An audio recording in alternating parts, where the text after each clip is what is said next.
Hi, my name's Alyssa, and today I'll be talking to you about how to travel on a budget without sacrificing comfort. I guess you could say that I've been studying travel since I was a small child. I would read books about foreign adventures, I would study old maps, and I was certain that I would have my own travel adventures soon enough. It did happen, just a little bit later than I anticipated. It wasn't until I traveled abroad in college that I was able to turn my dream into reality. After spending one spring semester in England, I began researching how to travel more, but on a college budget. It was hard, but I figured out that it was definitely doable. So that's what I did. I traveled on a budget. Since traveling in college, I figured out a framework that allows me to travel while having varying levels of resources. I thought I might share some of my best tips with you. There are 6 that I consistently abide by and have served me well through many travels. Tip number 1. Plan ahead. Whether you have a month or a year to plan, planning ahead of your departure is a key cost-saving effort. Convenience is one of the most expensive features of traveling, so the more you can do in advance, the better off you'll be. Tip number 2. Know your budget. What are you comfortable spending for your entire trip? This will drive your location, accommodations, and food choices. Additionally, it'll help you figure out how far your money will go in a different country, which will be key for purchasing power. Tip number 3.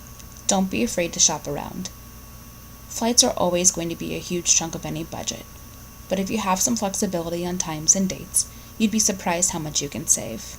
For instance, midweek travel is consistently less than traveling on the weekends. Since searching for flights can be overwhelming, I always start with a Google Flights search. That allows me to find the most competitive prices on the most competitive sites. If it is a third-party site, I always check to make sure there aren't additional booking fees, which they can sneak in there.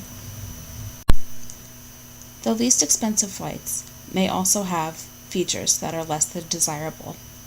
For instance, they may have extended layovers that may lengthen your trip a day or two, or they may have hours of takeoff or landing that make it difficult to check in or out of a hotel. On the other hand, if you have time, an extended layover could be an amazing opportunity to explore a new city for a day. No matter what you choose, be sure to consider the potential costs against your budget. For instance, additional costs of transportation, eating out, or hotel stays. Tip number 4. Travel with only a carry-on. Yes, you heard me right. This one gets a lot of people going. But think of the potential fees you could save, frustrations, and energy if you only had to worry about one piece of luggage. It truly is amazing. How is it possible to travel with just a carry-on, you might ask? It's simple. You plan. First, make sure you have a carry-on sized piece of luggage. Depending on where you're traveling, that can actually be smaller than in the US, so be sure to research the airline carriers for specific size requirements. After you've verified that you have the right size bag, think about where you're going. What will the weather be like? What will you be doing? Will you be hiking? Will you be going out? You'd be surprised how many items can be used across many scenarios. Also, be sure to keep in mind cultural expectations of the location. My key to traveling light successfully is starting with a list. I stick with a color palette, generally a black and white, and I like to add pops of colors through light clothing, such as tank tops, scarves, or cardigans. And I also make sure that my clothing is light and wicking to make sure they dry quickly if I get the opportunity to wash them. Finally, when you're packing, if you ask what if to an item, leave it behind. Keep your toiletries and makeup items to a minimum, and try to keep it to anything you wouldn't mind if you got lost. I promise, you'll be happy when you're not standing in line waiting to tackle your oversized bag that you'll lug around for the duration of your travels. Tip number 5. Get creative with your accommodations. Make sure you book your accommodations in advance if possible, and knowing where you're going to stay can actually afford you a bit more direction while you're packing too. For instance, knowing what amenities are available, such as laundry. When searching for accommodations, I often avoid places that include breakfast. The prices are generally higher, and I often find that the local fare is far more accessible and authentic than what's available. Additionally, while I'm exploring through food, I get to see additional sights that I might not have otherwise. When you're searching online for accommodations, take into consideration accessibility to other areas of the city that you may want to visit. A cheap room may not be worth an hour across town in a cab.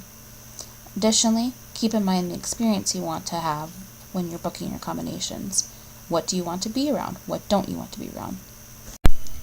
Tip number 6. Don't be afraid to mix it up. While planning is key to a budget-friendly adventure, so is flexibility. If you can spread your travels across different cities or fly in and out of different locations, these are all things that can help you minimize the cost of your trip.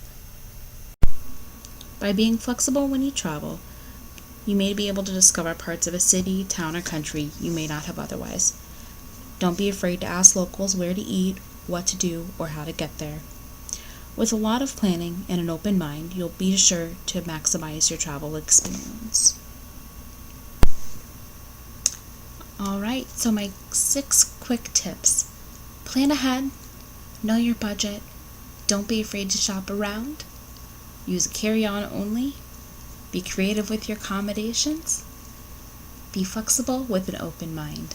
With those, happy travels!